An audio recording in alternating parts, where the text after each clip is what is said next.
C'est beau? Alors, je vais prier avant de commencer. Papa du ciel, je te remercie pour cette assemblée et qu'elle puisse dire et être un phare ici dans l'Ouest. Merci pour la Bible. Merci qu'on peut l'étudier, le connaître. Aide-nous à approfondir ce matin à notre connaissance de ta volonté. Amen.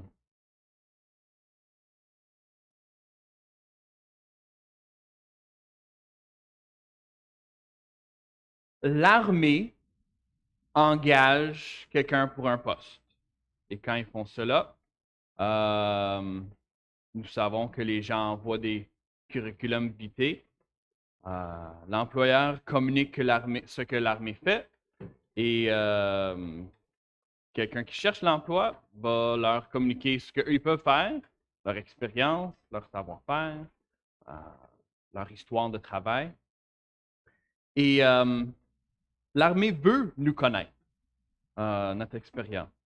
Nous voulons nous faire connaître pour qu'on puisse nous prouver comme employés potentiels. Quand nous sortons avec quelqu'un, nous voulons le connaître et on veut qu'eux nous connaissent pour voir si on est compatible pour nous marier. Quand des parents veulent adopter, ils vont vouloir savoir un peu sur l'enfant avant de l'adopter. L'orphelin va vouloir peut-être connaître un peu de où il va aller, il va être curieux au moins. Lisons Colossiens 1, versets 9 à 14. C'est pour cela que nous aussi, depuis le jour où nous en avons été informés, nous ne cessons de prier Dieu pour vous. Nous demandons que vous soyez remplis de la connaissance de sa volonté en toute sagesse et intelligence spirituelle pour marcher d'une manière digne du Seigneur et lui être entièrement agréable, portant des fruits en toutes sortes de bonnes œuvres et croissant par la connaissance de Dieu, fortifié à tous égards par sa puissance glorieuse, en sorte que vous soyez toujours et avec joie, persévérants et patients. Rendez grâce au Père qui vous a rendu capable d'avoir part à l'héritage des saints dans la lumière. Il nous a délivrés de la puissance des ténèbres et nous a transportés dans le royaume de son Fils bien-aimé, en qui nous avons la rédemption, le pardon des péchés. Au début du chapitre 1 de Colossiens, Paul écrit à lui et Timothée, ils rendent grâce à Dieu pour la foi, l'espérance et l'amour des Colossiens qu'Épaphras leur a communiqué lors de son visite avec eux. Dans les versets 9 à 14, c'est pas Paul qui raconte sa prière de rendre grâce à Dieu, c'est Paul qui raconte sa prière envers Dieu pour les Colossiens. Alors, c'est ces supplications envers Dieu que Paul communique à eux dans sa lettre. Et bien sûr, comme on a discuté la dernière fois, c'est une lettre envers une Église qui souffre un peu avec des gens qui communiquent des choses qui ne sont pas vraies. Alors, il y a des faussetés qui rentrent dans l'Église et Paul les écrit pour les dire la vérité. Verset 9. C'est pour cela que nous aussi, depuis le jour où nous en avons été informés, nous ne cessons de prier Dieu pour vous. Nous lisons, c'est pour cela. Et ceci est l'explication pour la raison que Paul et Timothée prient pour les Colossiens, et c'est parce qu'ils ont été informés de leur foi, espérance et amour. Ils sont des chrétiens. Et maintenant qu'ils sont des chrétiens, le nous aussi signifie que Paul et Timothée se sont joints avec le fidèle Épaphras à prier pour eux. Au moins, ces trois hommes prie pour les Colossiens. C'est possible que d'autres personnes qui sont avec Paul, d'autres compagnons, prient aussi pour eux. Depuis le jour où nous avons été informés, aussi dans le verset 9, informés de quoi? De leur foi, espérance et amour qui viennent de Dieu par le moyen de l'Évangile. Et quand il dit « Nous ne cessons de prier Dieu pour vous », ça ne veut pas dire qu'il fait que prier, il n'a pas arrêté, et même en écrivant, il est en train de prier pour eux. Ça veut dire que Paul, il est fidèle dans la prière, et chaque fois qu'il prie, il prend un temps pour prier pour eux, et il n'a pas arrêté depuis qu'il a entendu qu'eux, ils sont devenus chrétiens, et ils ont démontré des fruits d'être chrétiens. Imagine l'amour qu'eux, ils devaient sentir ayant jamais rencontré Paul. Paul, un apôtre selon la volonté de Dieu, ce qu'on a appris au début du chapitre 1, si vous étiez là la dernière fois, les aime. Il ne les a jamais rencontrés et il communique qu'il prie pour eux régulièrement, de manière continuelle. C'est vraiment spécial. Lisons le sujet de leur prière, par contre, dans la deuxième partie du verset 9. Nous demandons que vous soyez remplis de la connaissance de sa volonté en toute sagesse et intelligence spirituelle. Alors, de toutes les choses que Paul aurait pu prier pour les Colossiens, il a demandé de Dieu de leur remplir de la connaissance de sa volonté. Pas qu'ils soient en bonne santé, pas qu'ils aient des bonnes carrières, pas qu'ils aient de la paix avec leurs voisins. C'est ça qu'il a choisi et c'est ça qui a été fidèle à prier. Les trois hommes, mais on va garder ça simple, c'est l'aide de Paul, on va dire Paul demandait que les Colossiens de Colosse soient remplis de la connaissance de la volonté de Dieu. Quand quelque chose est rempli, il n'y a pas de place pour d'autres choses.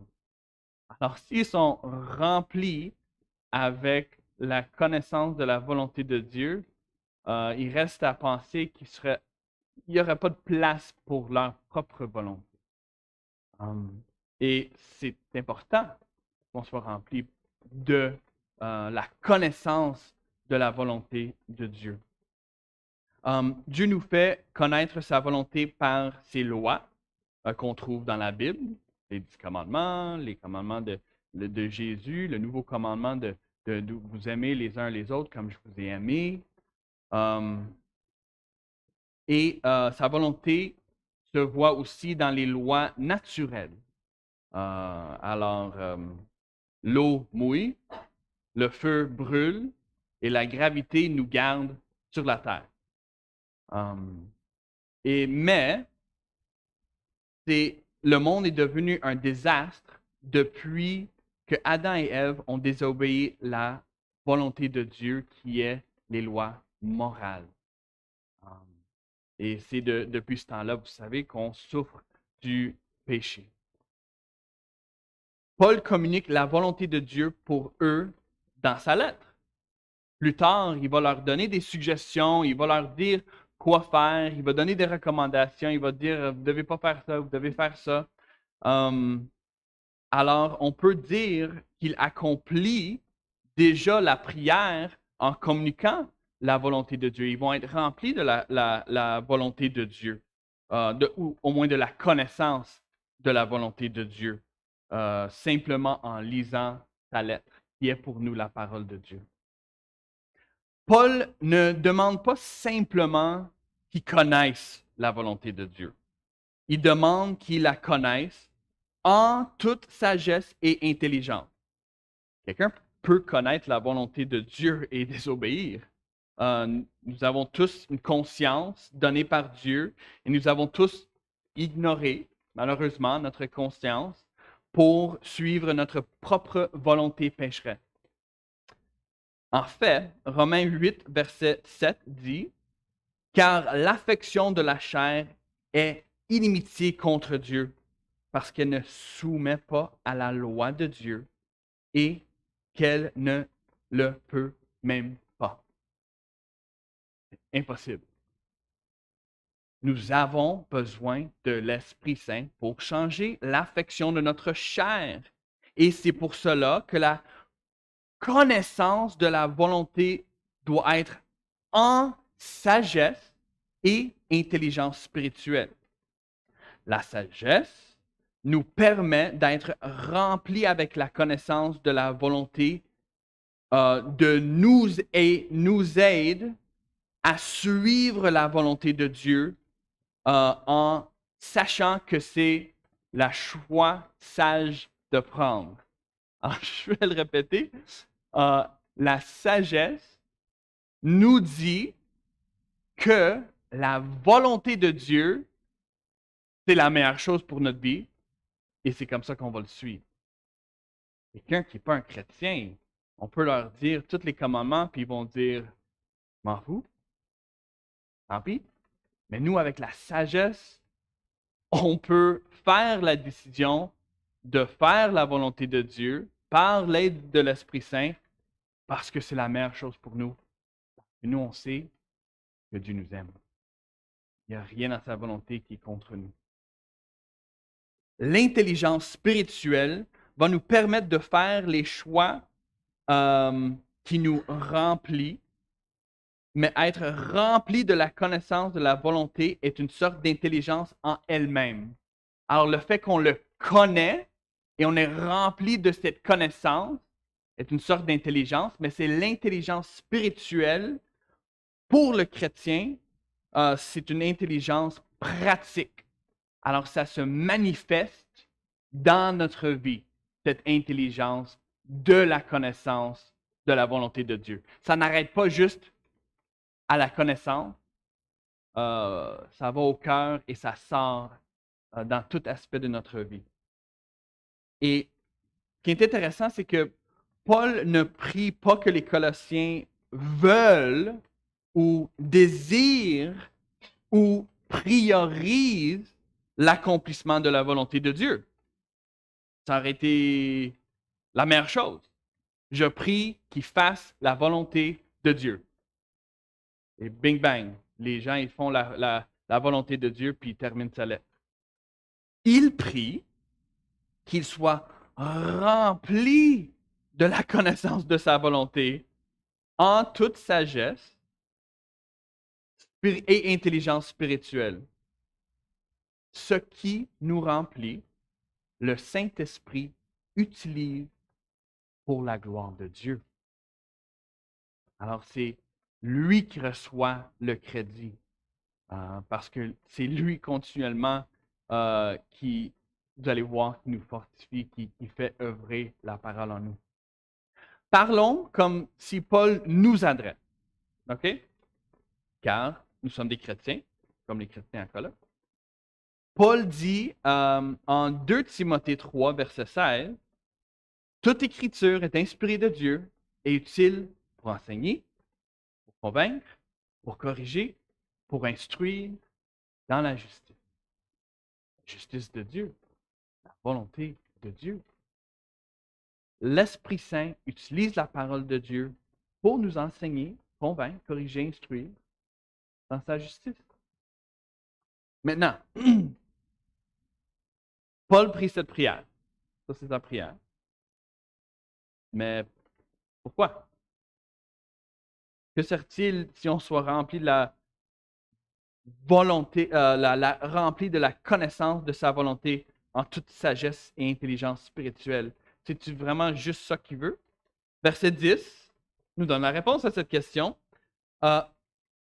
Pour marcher d'une manière digne du Seigneur, pour lui plaire à tous égards, portant du fruit en toute bonne œuvre et croissant par la connaissance de Dieu. Alors, ce que Dieu prie n'est pas seulement ce que Paul... ce que Paul prie n'est pas seulement ce que Paul veut. Ce qu'il prie a un but. Mais comment peut-on marcher d'une manière digne du Seigneur? On est des pécheurs.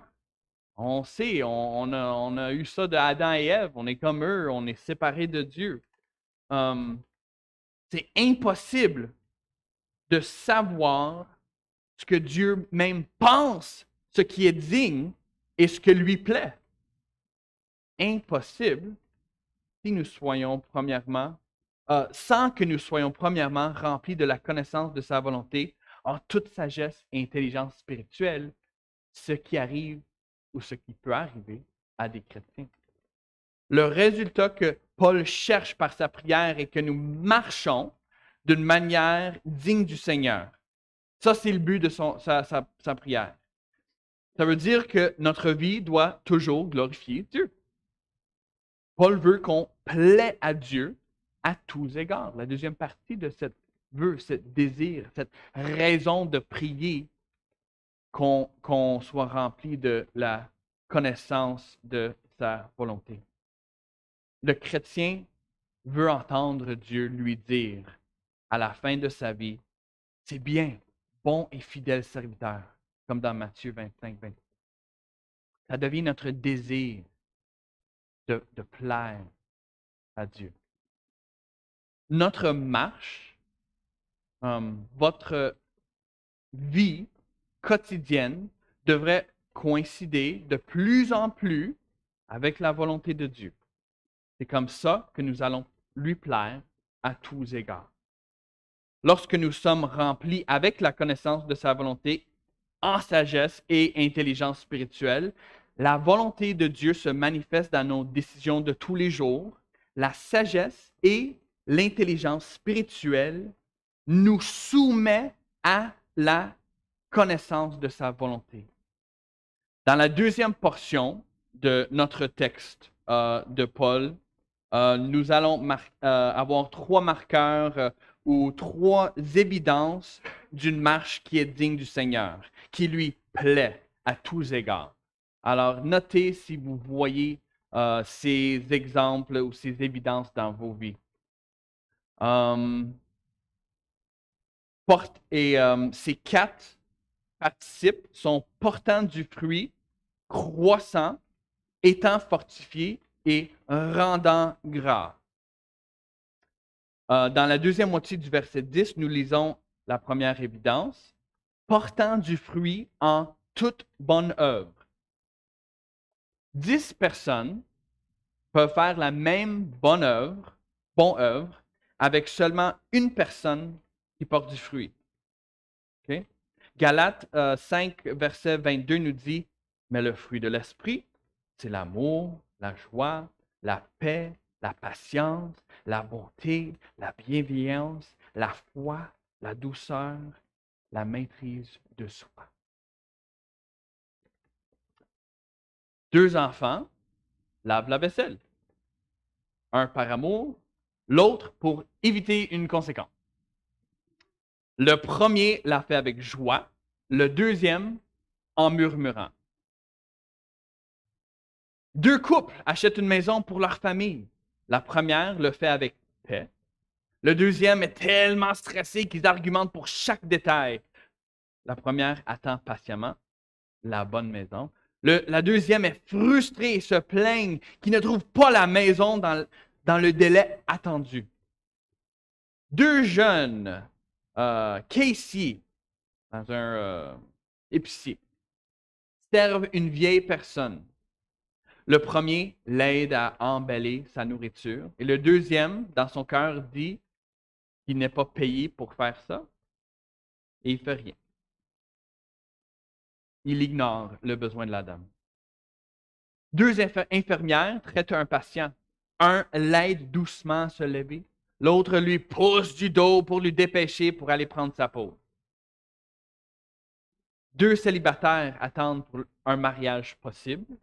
Le premier se contrôle et garde sa sexualité pour son conjoint. L'autre consomme de la pornographie. C'est toutes les mêmes actions, mais les premiers ont porté des fruits, les autres non. Porter du fruit touche beaucoup notre attitude et notre façon de faire les choses, toute bonne œuvre. Si vous voyez le fruit de l'esprit dans votre marche, vous pouvez être encouragé. Que Dieu vous aide à marcher d'une manière digne du Seigneur. Et gloire à Dieu.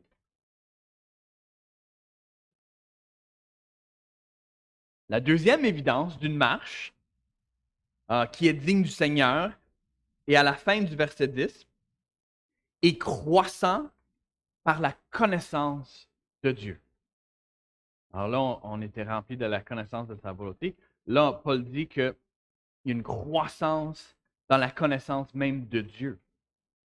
Si vous êtes rempli avec, si vous apprenez à connaître Dieu,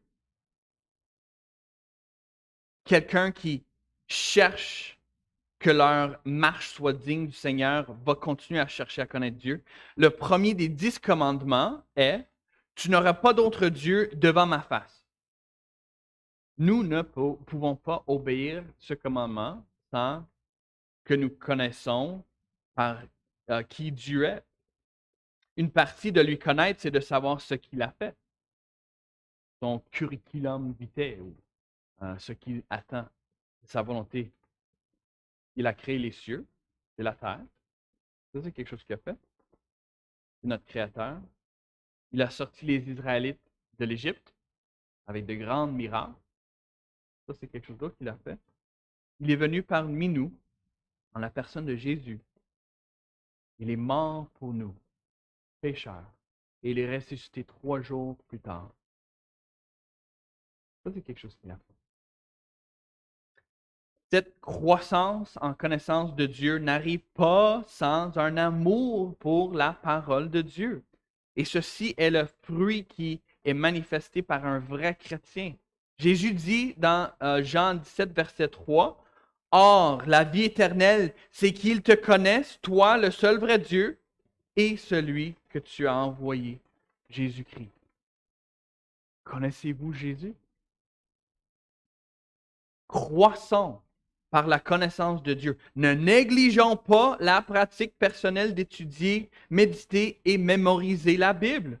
Soyons des personnes qui partagent la Bible plus que des trucs drôles de l'Internet, des vidéos, des blagues. Mon désir, c'est d'être capable de parler de la parole de Dieu comme le psalmiste qui a écrit le psaume 119. En verset 16, il dit « Je fais mes délices de tes statuts. Je n'oublie point. »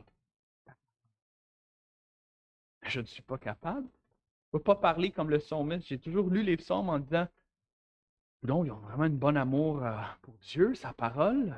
J'aimerais ça, mais je dois avouer que je suis attaché à des choses sur la terre. Quand notre désir est plus pour plaire Dieu dans tous égards, ces statuts montent en priorité pour notre temps, notre énergie, et nous allons vouloir être remplis par la connaissance de sa volonté. La prière de Paul. Paul écrit la troisième évidence d'une marche qui est digne du Seigneur dans le verset 11. Lisons ensemble. Étant fortifié en toute force, selon la puissance de sa gloire, pour toute patience et constance avec joie. Dieu nous donne sa force pour nous fortifier, pas pour être plus fort. Le plus fort père sur la rue, les enfants, ils disent « Mon père est plus fort que ton père. » Ou, c'est pas pour être imperméable contre des attaques physiques, que les balles rebondissent. C'est pas ça. C'est pas cette sorte de force. Même pas une force de personnalité pour avoir ce qu'on veut au travail ou dans des entreprises. Dieu nous fortifie en toute force pour toute patience et constance avec joie. Mais pour quelle raison avons-nous besoin d'être fortifiés pour être patients et constants? Nous pouvons être constants et demeurent fermes dans les circonstances difficiles. C'est dans ces moments-là que nous avons besoin d'être constants et avoir la patience. Quand en sagesse et intelligence spirituelle, nous sommes en paix avec la volonté parfaite de Dieu. Vous voyez, on sait la volonté de Dieu, on est en paix avec la volonté de Dieu, les circonstances difficiles viennent dans notre vie et parce qu'on sait la volonté de Dieu, on est rempli par sa volonté, on sait que les circonstances difficiles font partie de sa volonté et il est là avec nous, il nous aime. Et l'Esprit Saint nous donne, par la force de Dieu, la force qui a ressuscité Jésus, la force qu'il a donnée aux apôtres pour guérir, pour ramener des gens de la mort. Cette force-là là, qui a créé l'univers, nous les chrétiens, on l'a. Nous les chrétiens, on l'a pour les moments difficiles. Amen.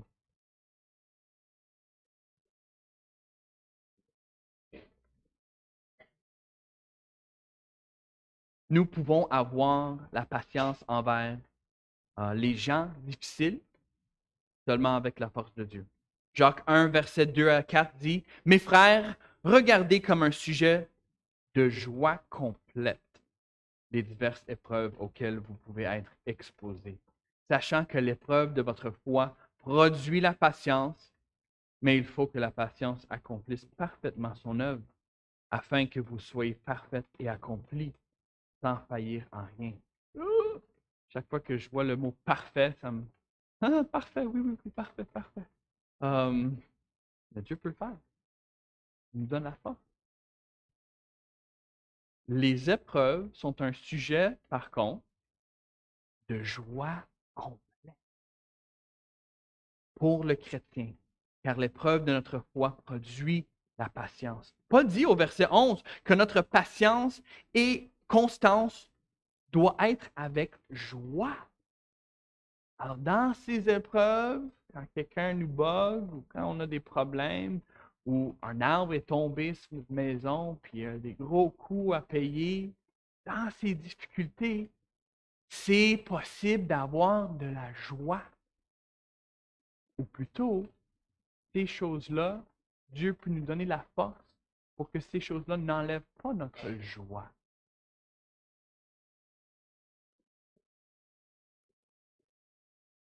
En préparant ce message, je priais la prière de Paul pour vous. Vous pouvez aussi prier que Dieu vous permet de marcher d'une manière digne. La prière est très efficace. Et Dieu nous donne toute la force nécessaire selon la puissance de sa gloire. C'est une bonne chose quand le désir de notre cœur est en ligne avec la volonté de Dieu. Vraiment. La dernière évidence présentée par Paul de l'effet de sa prière pour qu'on marche d'une manière digne du Seigneur, qui vient quand on est rempli de la connaissance de sa volonté en toute sagesse et intelligence spirituelle, c'est la reconnaissance. Ça, c'est le quatrième. Verset 12 dit, « Rendant grâce au Père qui nous a rendus capables de participer au lot des saints dans la lumière. » Paul dit que nous allons rendre grâce et que ceci plaît à Dieu. Le monde séculier, il sait que la reconnaissance, c'est bon pour la santé, c'est bon pour nous. Nous célébrons l'action de grâce ici et nous disons que c'est bien d'être reconnaissant, mais c'est détaché de l'objet de notre reconnaissance. C'est nous, les chrétiens, nous sommes en relation avec la personne à qui nous sommes reconnaissants et nous savons spécifiquement pour quelles raisons nous sommes reconnaissants. Ce n'est pas une reconnaissance vague pour sentir bien et pas être comme concentré sur nous-mêmes et fâché tout le temps.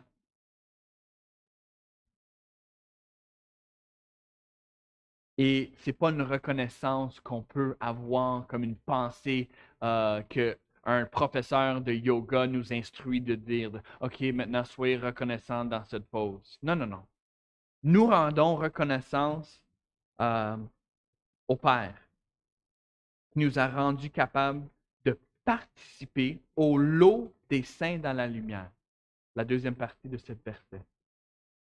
Alors, Paul dit d'être reconnaissant, mais il nous rappelle encore, il nous présente l'Évangile et les effets de l'Évangile, l'espoir qu'on voit dans le début du chapitre.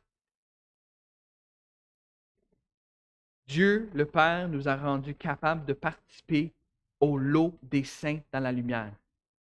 Dieu, par l'Évangile, nous incite à lui glorifier, à lui adorer et à être reconnaissant. Nous aimons Dieu parce qu'il nous a aimés en premier dans ce qu'il a fait dans l'Évangile.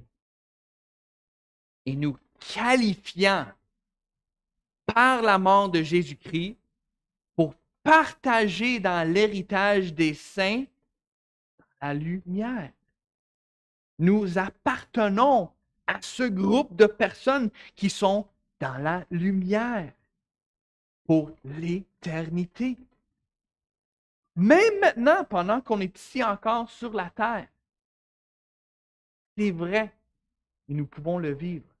Et au verset 13, Paul dit, qui nous a délivrés du pouvoir des ténèbres et nous a transportés dans le royaume du Fils de son amour.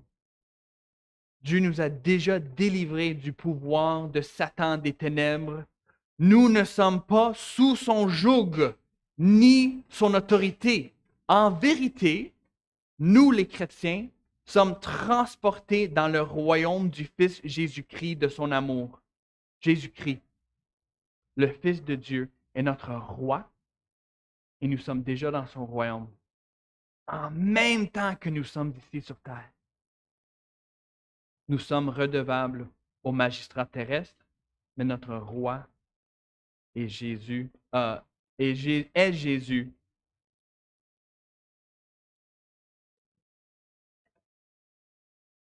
Paul explique comment ceci est possible dans le verset 14.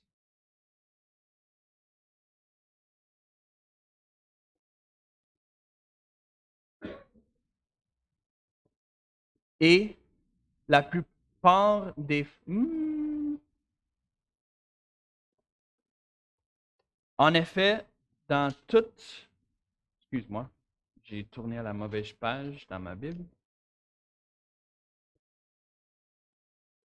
En qui nous avons la rédemption, le pardon des péchés.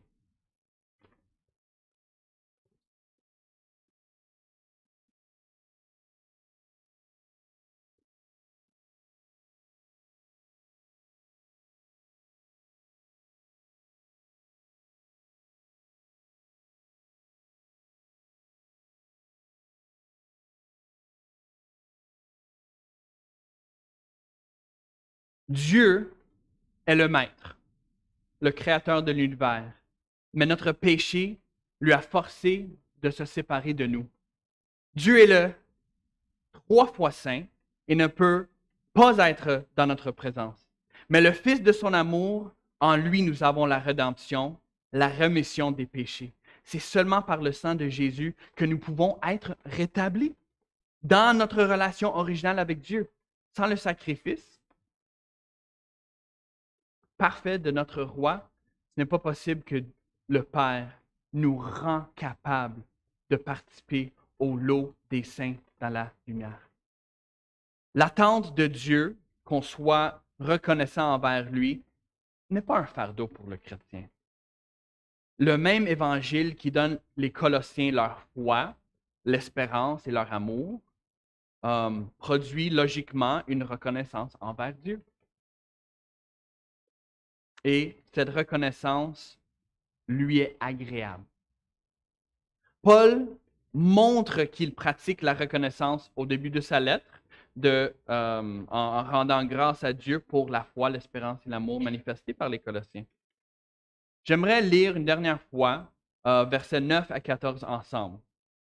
Prenez note qu'en partageant sa prière avec les Colossiens, Paul enseigne ce qui est prioritaire pour eux. Il ne donne pas de commande, il n'ordonne rien. Il parle de sa prière au Dieu de l'univers pour eux et décrit ce que Dieu va faire dans les Colossiens s'il répond à sa prière. Quel homme sage qui ne met pas plein de fardeau sur ses lecteurs, mais qui en fait diriger ses lecteurs vers Dieu, qui va accomplir toutes ses bonnes œuvres, donner tous les fruits, croître les gens par la connaissance de lui, les fortifier pour les épreuves et les rendre reconnaissants. Et tout ça, il rend possible et la gloire lui revient. Lisons encore le passage au complet. C'est pour cela que nous aussi, depuis le jour où nous en avons été informés, nous ne cessons de prier Dieu pour vous. Nous demandons que vous soyez remplis de la connaissance de sa volonté en toute sagesse et intelligence spirituelle pour marcher d'une manière digne du Seigneur et lui être entièrement agréable, portant des fruits en toutes sortes de bonnes œuvres et croissant par la connaissance de Dieu, fortifié à tous égards par sa puissance glorieuse, en sorte que vous soyez toujours et avec joie, persévérant et patient. Rendez grâce au Père qui vous a rendu capable d'avoir part à l'héritage des saints dans la lumière. Il nous a délivrés de la puissance des ténèbres et nous a transportés dans le royaume de son Fils bien-aimé, en qui nous avons la rédemption, le pardon des péchés. Paul désire qu'on soit rempli de la connaissance de la volonté de Dieu pour qu'on marche d'une manière digne du Seigneur. Dieu est l'armée qui nous engage malgré notre curriculum vitae plein de trous et notre manque d'expérience. Dieu est l'époux, nous sommes l'épouse qu'il marie malgré notre infidélité. Dieu est le Père qui nous adopte. Nous sommes l'enfant méchant qui ne mérite pas à être adopté. Paul répète l'Évangile, même s'il parle à des chrétiens, car c'est la curriculum vitae de l'armée, de l'époux et du Père qui nous convainc à l'aimer de plus en plus. Quand vous avez un bon employeur, vous voulez lui plaire. Quand vous avez un bon mari, vous voulez le plaire. Quand vous avez un bon père, vous voulez lui plaire. Vous voulez qu'il vous dise, voici mon fils. Je suis content dans mon fils. Frères et sœurs, nous avons un bon Dieu et il mérite que nous soyons remplis de la connaissance de la volonté de Dieu pour qu'on marche d'une manière digne du Seigneur. Prions. Papa du ciel, nous voulons prier ce que Paul prie. Aide-nous tous à être remplis de la connaissance de ta volonté. On veut, Seigneur, on veut marcher d'une manière digne de toi. Aide-nous à nous examiner cette semaine pour voir si nous portons les fruits que Paul a mentionnés qui seront une conséquence de cette connaissance de ta volonté. Nous prions ces choses au précieux nom de Jésus-Christ. Amen.